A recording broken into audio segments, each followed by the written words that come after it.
మరి మన next award ఉత్తమ లిరిసిస్ట్ శ్రీ చంద్రబోస్ గారు. ముందుగా చంద్రబోస్ గారిని స్టేజ్ మీదకి రావాల్సిందిగా కోరుకున్నాం. గట్టిగా చప్పట్లతో లెట్స్ వెల్కమ్. చంద్రబోస్ గారు రాజు యాదవ్ సినిమాకి గాను ఈ అవార్డుని అందుకుంటున్నారు.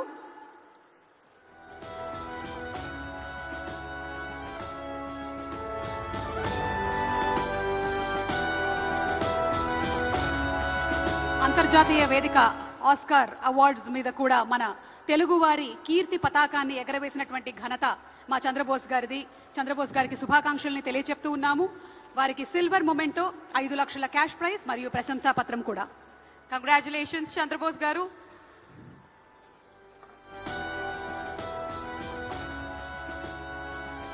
తదుపరి అవార్డ్ ఉత్తమ స్టోరీ రైటర్ శ్రీ శివ పాలడుగు గారు. మ్యూజిక్ షాప్ మూర్తి సినిమాకి గాను ఈ అవార్డుని అందుకుంటున్నారు. వారిని సగౌరవంగా వేదికపైకి ఆహ్వానిస్తున్నాము. Please put your hands together for Shri Shiva Paladugu గారు.